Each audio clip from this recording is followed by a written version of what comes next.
श्री गुरु सत्ताई नमः। सभी को प्रणाम। पिछले वीडियो में हमने सुना कि वास्तव में श्रेष्ठ व्यक्तित्व संपन्न व्यक्ति किसी भी समाज या राष्ट्र की सबसे बड़ी संपत्ति होते हैं। राष्ट्र की साधन संपन्नता और गौरव वही बढ़ा सकते हैं। प्रतिभा और योग्यता में अद्वितीय होते हुए भी अपनी व्यक्तिगत आवश्यकताएं कम से कम रखकर शेष सारी शक्ति जनहित में लगा देने वाले व्यक्ति जहां होंगे वहां सुख, शांति और समृद्धि भी रहेगी। ऐसे ही व्यक्तियों को ब्राह्मण, संत और देवता कहा जाता रहा है। उन्हीं के कारण भारत विश्व गुरु, देवभूमि आदि का सम्मान पाता रहा था।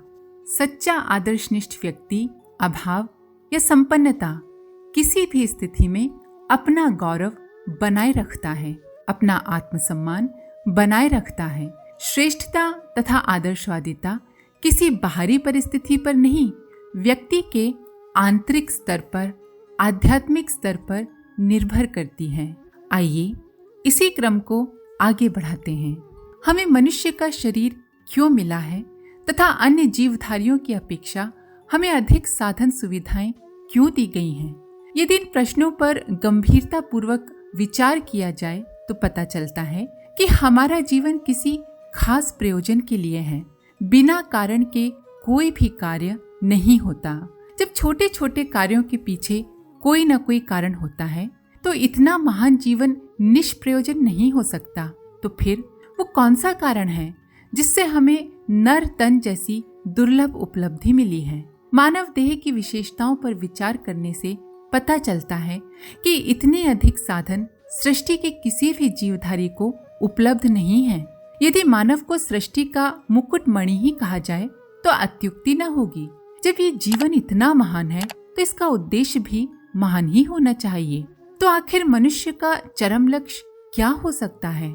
आइए मानव जीवन की चरम सीमाओं को छूने वाले तथा इसमें छिपी हुई सभी विशेषताओं को अपने जीवन में चरितार्थ करने वाले पूर्ण पुरुषोत्तम भगवान श्री कृष्ण के श्रीमुख से ही इस प्रश्न का उत्तर प्राप्त करें। भगवान श्री कृष्ण अपने प्रिय सखा उद्धव से कहते हैं, यद्यपि ये मनुष्य शरीर है तो मृत्युग्रस्त ही, परंतु इसके द्वारा परमार्थ की सत्य वस्तु की प्राप्ति हो सकती है। बुद्धिमान पुरुष को चाहिए कि ये बात जानकर मृत्यु होने के पूर्व ही सावधान होकर इसे सार्थक बनाने वाली साधना कर ले। भगवान ने बताया कि परमार्थ ही, दूसरों की सेवा ही इस जीवन का चरम लक्ष्य है। यदि हम इस सत्य को हृदयंगम कर सकें तो अपने लक्ष्य की दिशा में आगे बढ़ सकते हैं। जैसा कि स्पष्ट है कि मात्र मनुष्य शरीर पा लेने से ही हम धन्य नहीं हो सकते। ये तो एक साधन या अवसर है। मात्र अवसर ही सब कुछ नहीं होता, उसका तो सदुपयोग भी हो सकता है तथा दुरुपयोग भी। छुरे से हम दाढ़ी भी बना सकते हैं और गर्दन भी काट सकते हैं। हमें विचार करना चाहिए कि बुद्धिमानी किसमें है, क्योंकि भगवान कहते हैं कि सीमित समय के लिए ही हमें ये शरीर मिला है, तो मौत हमारे पीछे लगी हुई है। पता नहीं कब मौत की तलवार हमारी गर्दन उड़ा दे। हमें भगवान की चेतावनी पर ध्यान देना चाहिए तथा अपने जीवन उद्देश्य को पाने के लिए शीघ्रता करनी चाहिए। किंतु क्या ये बात हमारी समझ में आती है? नहीं, हरगिज नहीं। यही तो आश्चर्य है।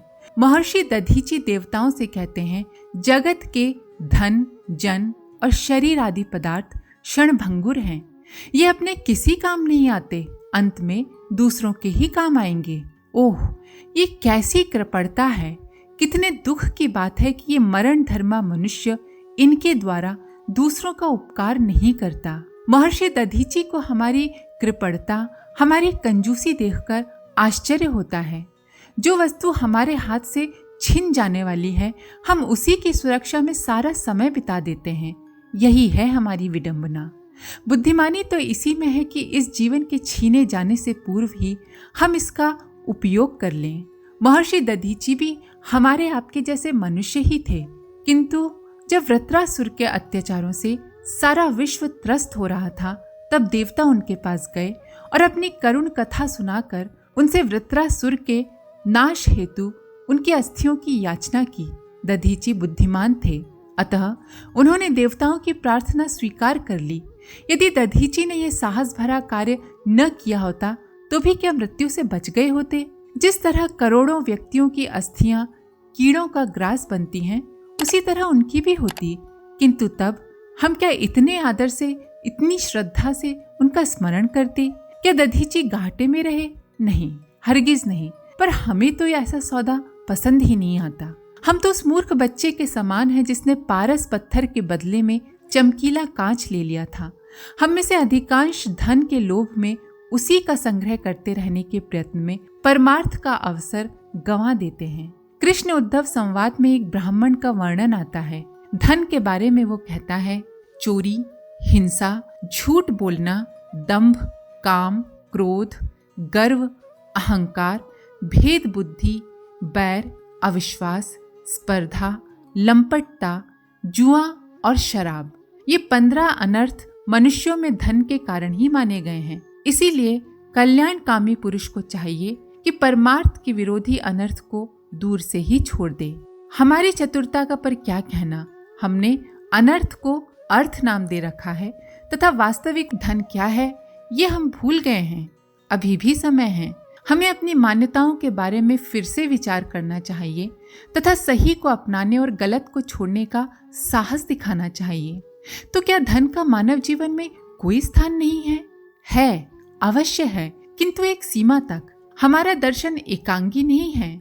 मनुष्य के लिए धर्म, अर्थ अर्थात धन, काम और मोक्ष चारों को पुरुषार्थ बताया गया है। हमें चारों को पाने का अधिकार है, किंतु इन चारों में तालमेल होना चाहिए। जब इनका संतुलन बिगड़ता है तभी हम लक्ष्यच्युत होते हैं, अपने लक्ष्य से दूर हो जाते हैं। सुखदेव जी राजा परीक्षित से कहते हैं, मनुष्य के लिए वे ही धर्म, अर्थ और काम शास्त्र विहित हैं जिनसे दूसरों को भी सुख मिले। जिनसे केवल अपनों को ही सुख मिलता है किंतु दूसरों को दुख मिलता है, वे धर्म, अर्थ और काम हितकारी नहीं हैं। तत्वदर्शियों का मत है कि धर्म, अर्थ और काम को जब परमार्थ की दिशा में, दूसरों की भलाई की दिशा में ले जाया जाता है तभी मनुष्य मोक्ष का अधिकारी बनता है। किंतु हम तो साधनों को ही साध्य समझ लेते हैं। यही हमारी बुद्धि का भ्रम है। वास्तव में हमें धर्म, अर्थ और काम को सही दिशा में नियोजित करना चाहिए। तब ये हमारी प्रगति में बाधक न बनकर हमारे लक्ष्य में सहायक ही होंगे। हमें साध्य के लिए साधनों का प्रयोग करना चाहिए तथा उसकी कसौटी सबका हित होना चाहिए। हमारी योग्यता पर विश्वास करके ही हमें इस खजाने की चाबी सौंपी गई है ताकि हम भगवान के इस विश्व को सुखी एवं समुन्नत बना सकें। सभी हमारे हैं, किंतु हमारा मैंपन बहुत क्षुद्र एवं संकीर्ण हो गया है। परिणाम स्वरूप हम अपने शरीर और अपने शरीर से संबंधित 2-4 व्यक्तियों को ही अपना मानकर उन्हीं के पालन पोषण में अपना सारा जीवन लगा देते हैं। इसीलिए अंत में हाथ मलते हुए इस संसार से विदा होते हैं। अक्रूर जी धृतराष्ट्र से कहते हैं, ये मूर्ख जीव जिन्हें अपना समझकर अधर्म करके भी पालता पोसता है, वे ही प्राण, धन और संतान आदि इस जीव को असंतुष्ट छोड़कर चले जाते हैं। जैसा कि आपको मालूम है कि धृतराष्ट्र अंधे थे, आजीवन विभिन्न उपायों द्वारा अपने शरीर तथा पुत्रों को ही संपन्न बनाने के स्वप्न संजोते रहे तथा तिकड़ा में भिड़ाते रहे। परिणाम क्या हुआ? सर्वनाश। वास्तव में धृतराष्ट्र अविवेक या अज्ञान के प्रतीक हैं। आंख न होना अज्ञानता का द्योतक है। विवेक दृष्टि ही वास्तविक दृष्टि है। दूरदृष्टि के अभाव में हमारा जीवन व्यर्थ चला जाता है। हम पड़ाव को ही मंजिल समझकर आजीवन पड़ाव की वस्तुओं का संग्रह तथा यहाँ के सहयात्रियों की सुख सुविधा के प्रयत्न में लगे रहते हैं। हमारी परमार्थ साधना के नाम पर जो पूजा अर्चना कर्मकांड प्रचलित है वो पर्याप्त नहीं है। परमार्थ का सीधा संबंध सेवा साधना से है। संन्यास लेने से पूर्व भगवान ऋषभ देव अपने पुत्रों को संबोधित करते हुए यही मर्म समझाते हैं। वे कहते हैं, पुत्रों, तुम संपूर्ण चराचर भूतों को अर्थात सारे प्राणियों को मेरा ही शरीर समझकर शुद्ध बुद्धि से उनकी सेवा करो। यही मेरी सच्ची पूजा है। मेरा इस प्रकार पूजन मन, वचन, दृष्टि तथा अन्य इंद्रियों की चेष्टाओं का प्रत्यक्ष फल सिद्ध होता है। इसके बिना मनुष्य अपने को मोहमय कालपाश से छुड़ा नहीं सकता। ऋषभ देव और धृतराष्ट्र दोनों का परिणाम हमारे सामने है। दोनों मानव जीवन के दो छोर हैं। भगवान ऋषभ देव ने जीवन के सर्वोच्च शिखर को छुआ था तथा धृतराष्ट्र खाई में गिरे थे। चुनाव की हमें पूरी स्वतंत्रता है। हम मध्य में स्थित हैं। क्या हम जीवन का सर्वोच्च लक्ष्य पाना चाहते हैं? यदि हाँ, तो हमें भगवान ऋषभ देव के निर्देशानुसार चलना चाहिए। छिटपुट पूजा पाठ और कर्म कांडों से काम बनने वाला नहीं है। हम विश्वात्मा के एक घटक हैं तथा हमारी आत्मा ही संपूर्ण विश्व में समाई हुई है। हमें आत्मवत सर्वभूतेषु की अनुभूति करनी ही चाहिए तथा शुद्र अहम की काया को छोड़कर विश्व हित के लिए अपने आप को समर्पित कर देना चाहिए। सारे साधन हमें इसीलिए मिले हुए हैं। इसके सिवाय आत्म कल्याण का कोई अन्य मार्ग है ही नहीं। इसी एक तथ्य को भिन्न भिन्न तरीकों से कहा गया है। भक्त शिरोमणि प्रहलाद अपने साथी असुर बालकों को समझाते हुए कहते हैं, तुम लोग अपने दैत्यपन का, आसुरी संपत्ति का त्याग करके समस्त प्राणियों पर दया करो, प्रेम से उनकी भलाई करो। इसी से भगवान प्रसन्न होते हैं। प्रहलाद ने भगवान को प्रसन्न करने का तरीका बताया है। जिस तरह माँ को प्रसन्न करने के लिए उसके बच्चों की सेवा करना आवश्यक है, उसी प्रकार भगवान को खुश करने के लिए उनके सभी बच्चों से प्रेम करना तथा उनकी सेवा करना आवश्यक है। भगवान ही सब जीवों के रूप में क्रीड़ा कर रहे हैं, लीला कर रहे हैं। अतः सबका हित करना ही सच्ची ईश्वर पूजा है। भगवान कोई व्यक्ति नहीं है कि हम थोड़े बहुत पूजा पाठ या कर्मकांड के द्वारा उन्हें प्रसन्न कर सकें। वे तो आत्मा रूप में सब में समाये हैं। अतः अपने और दूसरों के कल्याण की व्यवस्था करके ही हम ईश्वर की प्रसन्नता प्राप्त कर सकते हैं। इसके लिए हमें अपने दोष दुर्गुणों एवं अहंता ममता पर विजय पानी होगी। जब हम आसुरी संपत्ति अर्थात काम, क्रोध, लोभ, मद, मत्सर तथा मोह आदि से रहित होकर हल्कापन प्राप्त कर लेंगे, तभी हम बादलों जैसे बनकर संतप्त और पीड़ित मानवता की सेवा कर सकेंगे। भागवत में वर्षा का वर्णन व भाव बड़े सुंदर ढंग से दिया गया है। दयालु पुरुष जब देखते हैं कि प्रजा बहुत ही पीड़ित हो रही है, तब वे दयावश होकर अपने जीवन प्राण तक निछावर कर देते हैं।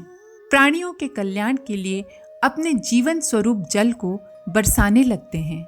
यही है वास्तविक संतों और भक्तों का ढंग। इन्हीं के बारे में तुलसीदास जी ने राम ते अधिक राम कर दासा कहा है। हमें बादलों का आदर्श अपने सामने रखना चाहिए। बार बार जल बरसाते रहने पर भी बादल आज तक खाली नहीं हुए। समुद्र सदा उन्हें भरे ही रखता है। यद्यपि सारा जल समुद्र का ही है, किंतु समुद्र के खारे जल को मीठा बनाकर बादल जहां आवश्यकता होती है वहां बरसते ही रहते हैं। महापुरुष, संत या भक्त भी ऐसा ही करते हैं। परमात्मा रूपी समुद्र से ज्ञान रूपी अमृत जल लेकर वे अज्ञान ताप से जलते हुए प्राणियों को शीतलता और जीवन दान देते ही रहते हैं। इसमें उन्हें किसी भी प्रकार का लोभ, लाभ, लालच नहीं होता। अपनी स्वाभाविक करुणा के कारण ही वे ऐसा करते हैं। ऋषभ देव अपने पुत्रों को संबोधित करते हुए परमार्थ को, दूसरों की सेवा को, दूसरों के हित को मनुष्य का स्वाभाविक गुण बतलाते हैं। वे कहते हैं, जैसे गड्ढे में गिरने के लिए उल्टे रास्ते से जाते हुए मनुष्य को जब आंख वाला मनुष्य उधर नहीं जाने देता, वैसे ही अज्ञानी को अविद्या में फंसकर दुखों की ओर जाते देखकर कौन ऐसा दयालु और ज्ञानी पुरुष होगा जो जानबूझकर भी उसे उसी राह पर जाने दे या जाने की प्रेरणा दे। कितनी सुंदर उपमा है। ज्ञानी को आंख वाला और अज्ञानी को अंधा कहा गया है। यदि हम आंख वाले हैं तो क्या हमारा यही कर्तव्य है कि हम मात्र अपना बचाव कर लें तथा अंधों को गड्ढे में गिरने दें? नहीं, ऐसा नहीं होना चाहिए। जिस तरह अकेले अकेले मिठाई खाना अपराध है, उसी तरह मानव का स्वयं के लिए ज्ञान का प्रयोग करना तथा उसे अपनी स्वार्थ सिद्धि का साधन बनाना भी अनुचित है। हमारी सारी विभूतियां परमात्मा की अमानत हैं तथा ज्ञान तो साक्षात परमात्मा का स्वरूप ही है। ज्ञान मिलते ही हमारा कर्तव्य हो जाता है कि हम अपने पिछड़े हुए भाई बहनों की सेवा में उसे लगा दें। जिस तरह सर्वप्रथम जागने वाले व्यक्ति का ये कर्तव्य है कि वो अन्य सोने वाले को जगा दे, इसी तरह ज्ञानी का भी कर्तव्य है कि वो अज्ञानियों को ज्ञान का प्रकाश दे। आज के लिए इतना ही। इसके आगे का अगले वीडियो में आप सभी का धन्यवाद। ओम शांति।